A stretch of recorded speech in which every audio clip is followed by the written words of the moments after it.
everyone, welcome back to Hope for Today. My name is Lynn Wilson and I am glad you're joining me. I am so excited. You ever have something like God has just told you and your fingers are tingling and your arms have goosebumps? I don't know. Maybe you're not in that place in your life where, you get excited about things of the Lord and when He speaks to you. But, the other day I was doing my devotions and God was leading me into different passages and over, the last couple days. And I was asking the Lord, I said, it's a new year, it's a fresh start. I am not an advocate at all of New Year's resolutions. I don't believe in them and I don't like them, so I don't make them. But I do feel it is, the beginning of anything, the beginning of a new day, the beginning of a new week, the beginning of a new month, the beginning of a new year. Anytime you have a beginning, it's a fresh start. It's a way to make changes. It's a way to just do things a little differently. And I think it's a good place to start in excitement of what could be done. Now, we set goals, we make plans, and the Lord redirects, or, life happens and things change, but it's a good place to be. Are you at the beginning of your year? Have you asked the Lord for your word this year, for a theme this year, for a passage in the Bible this year? The Lord has clearly told me what my word and my theme and where I'm headed this year. He gave it to me last year, and last year was determination. That was my word, determination.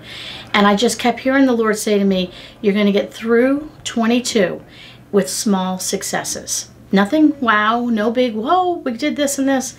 And you know what? That's exactly what happened last year. It was small successes in my finances and getting through the first year without my dad here and readjusting to taking care of my mom without my dad here. Things at work, things in church ministry, things in my personal life. Just all different areas of my life. I got through 22 with these little success stories. This year, I just feel like the Lord has spoken to me. He's told me. He's reconfirmed with me. And I'm not going to actually share what my theme and my word is with you yet. I don't know if I'm ready to do that, but I know for me right now, I know the Lord spoke to me. And the last couple days, I was super excited. Like I was just tingling with it.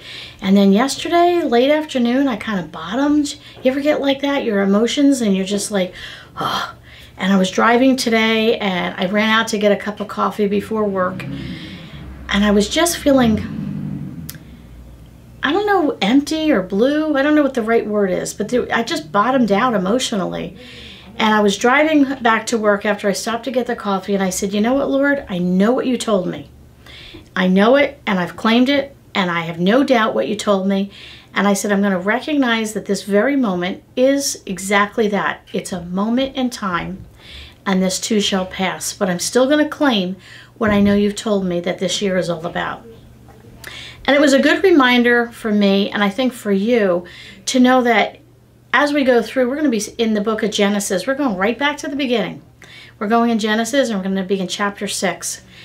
And we're going to talk about one of my favorite Bible stories about Noah. And, as we go through this passage and we talk about it, and the verse is right over here for you, I want you to remember that, no matter how much the sun comes out, there'll be rain another day. And no matter, the sun comes out, the moon's out tonight.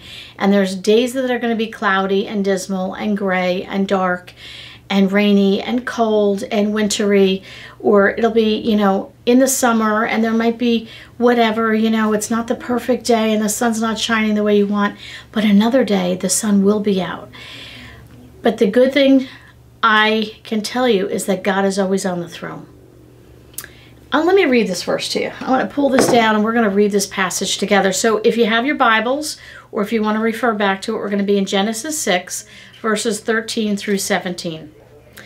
So God said to Noah, I'm going to put an end to all of the people, for the earth is filled with violence because of them. I am surely going to destroy both them and the earth. God gave Noah a commandment. So make yourself an ark of cypress wood, make rooms in it, and coat it with pitch inside and out. Another note from the Lord, this is how you are to build it. He gave him a command. He's told him what to do.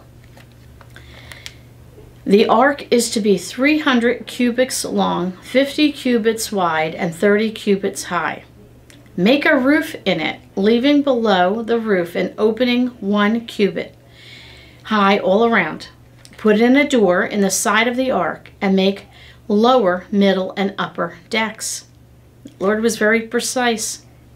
Another thing the Lord said, I am going to bring floodwaters on the earth to destroy all life under the heavens, every creature that has breath of life in it. Everything on the earth will perish. Here's another note. But I, meaning the Lord, but I will establish my covenant with you, meaning Noah. And you will enter the ark, you and your sons and your wife and your sons' wives with you. You are to bring into the ark 2 of every living creature, male and female, to keep them alive with you. 2 of every kind of bird, 2 of every kind of animal, and 2 of every kind of creature that moves along the ground will come to you to be kept alive. You are to take every kind of food that is to be eaten and store it away as food for you and for them. Wow. God gave Noah purpose. You know, I don't know where you are today. I don't know if you woke up and wondered, why am I here? Maybe after the holidays, you're down, you're blue, you're depressed. I've woken up with days, you know, why am I here? What's my purpose in life? Maybe you're older and you're discouraged because you feel like you don't have purpose. Maybe you have a disability. I don't know what your situation is, but I can tell you I know who holds the future. I am a firm believer that if God gave you breath to breathe today, He has a purpose and a calling on your life. What is God calling you to do? You know, I'm sure when Noah was a little baby boy, his mom had no idea what God was going to do with her baby boy named Noah and his life and his family. I'm sure when Noah and his wife got married, they had no idea what God was going to do with them and their sons and their daughters-in-law. You know, I have 2 boys and I have 1 daughter-in-law right now. When I raised my oldest son, I had no idea that God would call him to be a pastor. I had no idea when he dated my daughter-in-law that she would be a pastor's wife. But I can tell you this, along the way, God clearly instructed me as I was raising my son. Clearly, without a shadow of a doubt, the Lord has told me that this particular child that you are raising is going to serve in ministry full-time. I still remember the day the Lord told my husband and I this. And when we dedicated our son to the Lord, we dedicated him to full-time Christian work. I don't know what that meant. I have no idea. It didn't mean a pastor. It didn't mean a missionary. It didn't mean, I don't know. But I know what God told me. So as I raised him the way we disciplined him, the way we talked to him, I don't know, just every aspect of his life, we kept relaying that back to how will that affect him as a full-time Christian worker? What kind of things can I instill in him or teach him or show him or allow him to experience? Little did I know what God would have for him, and that's still developing and evolving as he walks with the Lord. My youngest son was the same thing. We know that God has a calling on his life. I know what the Lord told me, and we're working through that to see where God takes him. I have no idea. When my husband and I got married, did we know the calling that would be on our life as a couple? We had no idea. But we knew that God brought us together for a purpose. Now, whether you're a family of 1, you're a couple, you're empty nesters, you're a younger family raising your kids, whatever size family, whatever shape and form it comes with, God has a calling on your life. He didn't create you for no purpose. If you can look back as to what God told Noah, make yourself an ark. This is the type of wood I want you to use. I want you to make rooms. I want you to coat it with pitch inside and out. This is how I want you to build it. He told him the height, the length, the whole 9 yards. Put a roof, what I want done with the roof. He said put on a door, how I want the door laid out. Decks, how I want the decks laid out. And the Lord said, I am going to bring the floodwaters. So is God calling you right now to do something? Has God got a purpose for you in your life? Now, it doesn't mean you're going to be this wow missionary and you're going to travel the 7 seas. It might be something in your own local church, in your own local community, maybe in your own home that he is calling you to do. You have no idea the investment that you make in a person's life and how that's going to affect eternity. You know, I think sometimes we always equate ministry, full-time Christian work with those wow moments of, I have to be a pastor, I have to be a ministry leader, I have to be... No, it doesn't take much to invest in a life. And if God is calling you to invest in a particular life or a particular group of people, you need to be doing this. This is why he has you here. And God did say, I'm going to bring floodwaters.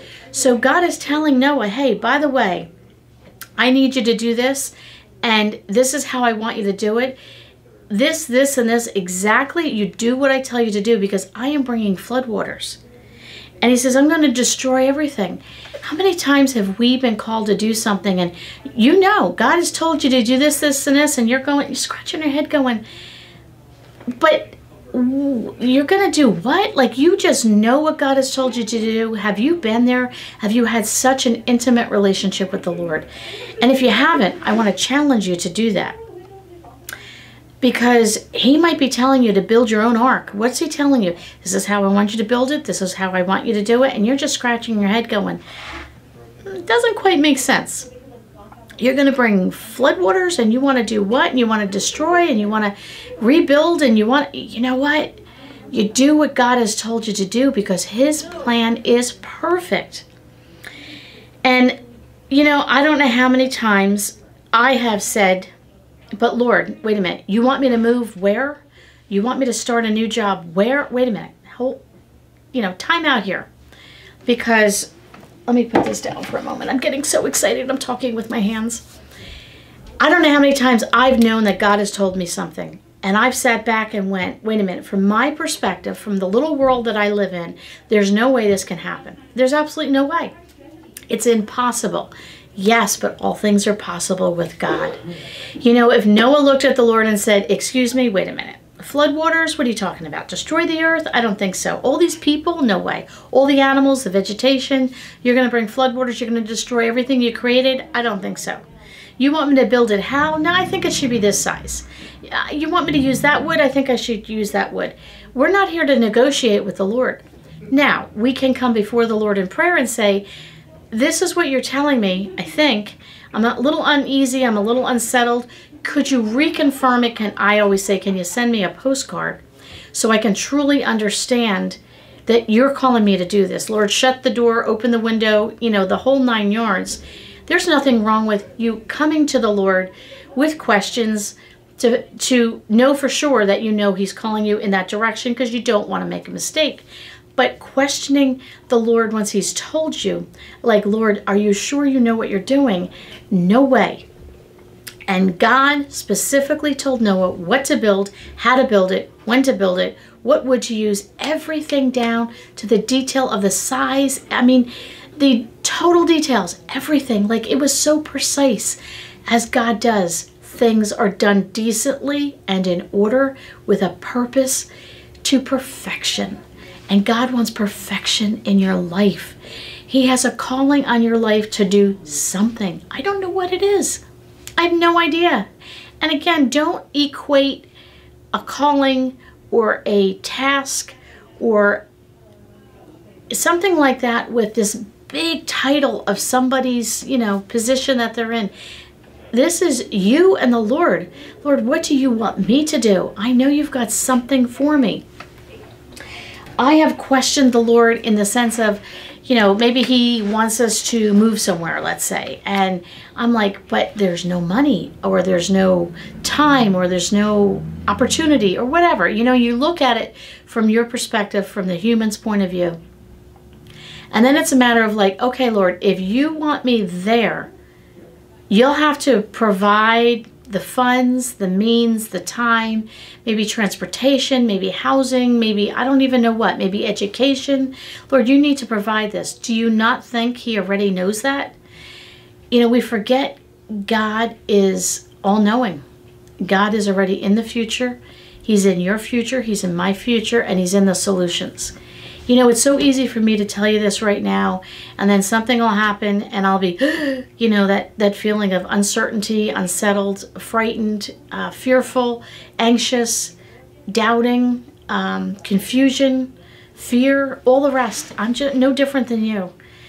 And I have decided that this particular passage here of Genesis, and I've highlighted the points of what God told Noah, I'm keeping this. I'm putting a copy of this in my planner, so it's always with me, and I'm hanging it by my desk. So when I have those fears and worries and I get anxious, I'm going to read this. But the main thing that I caught in this that I've never read in Scripture before was this. So let's remember, God told Noah what to do, how to do it, when to do it, the whole bit. Yeah, everything. Everything's there, laid out for him. I want you to go to verse 20, and I want you to catch this. 2 of every kind of bird, of every kind of animal, of every kind of creature that moves along the ground will come to you to be kept alive.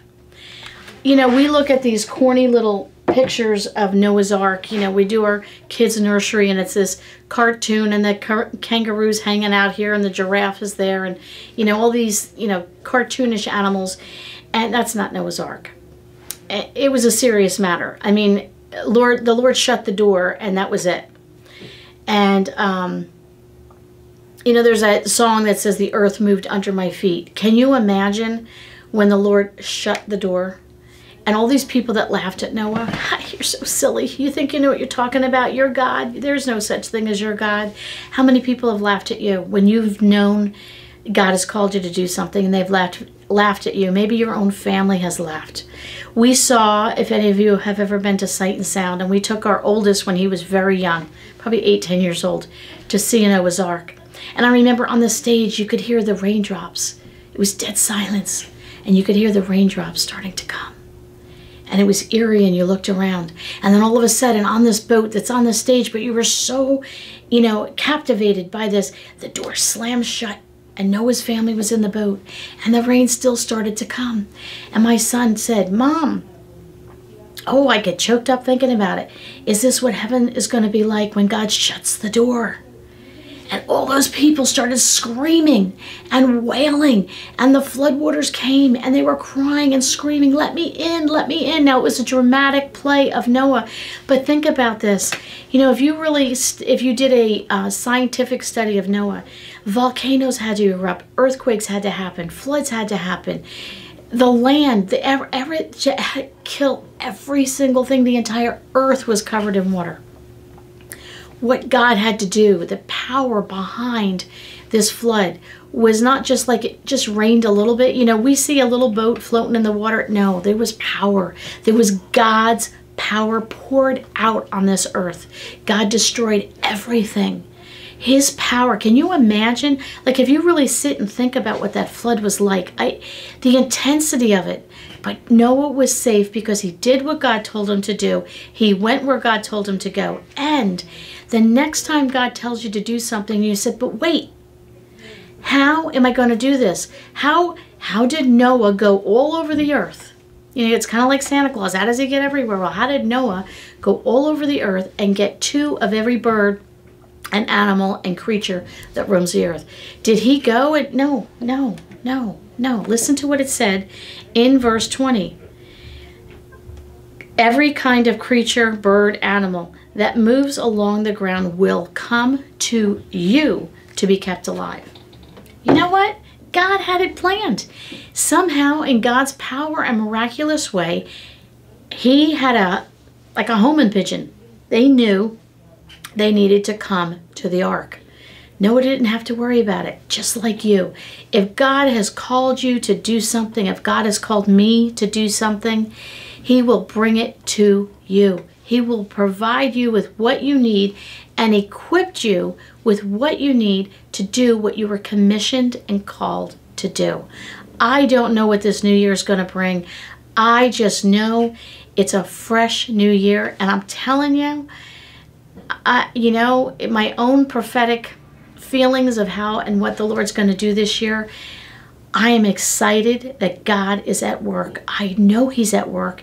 He has told me He is at work. I've seen Him at work.